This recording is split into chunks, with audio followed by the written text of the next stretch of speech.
À trop jouer à ça passe ou ça casse, ça finit par passer, mais pas sans casse. Drôle de réforme qui rassemble une majorité conséquente d'opposants et autant de convaincus qu'elle passerait. Et après, s'interroge-t-on désormais. Le prétexte de la légitimation de la loi par le vote était un argument suffisant pour baisser les armes, à tout le moins de la part de syndicats légitimistes et progressistes comme la CFDT.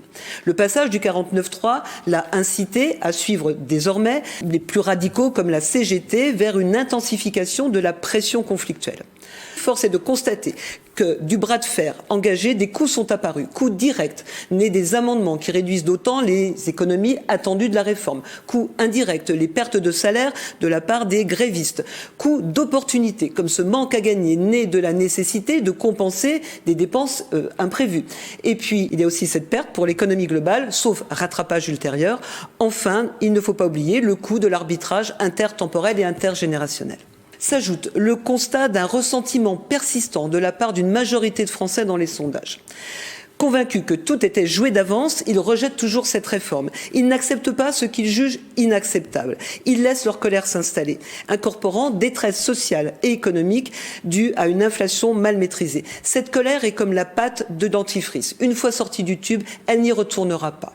Elle cherchera des exutoires. Aujourd'hui, un exécutif inflexible. Demain, des syndicats s'affichant eux aussi inflexibles. Mais jusqu'à quand le blocage de secteurs névralgiques pourrait pâtir de divergences au sein de cette intersyndicale, à moins que la base, qui est plus radicale, ne s'échappe du contrôle des dirigeants syndicaux, dont certains sont sur le départ. Enfin, il reste une voie d'expression en démocratie pour le peuple, satisfait ou non satisfait, ce sont les rendez-vous électoraux.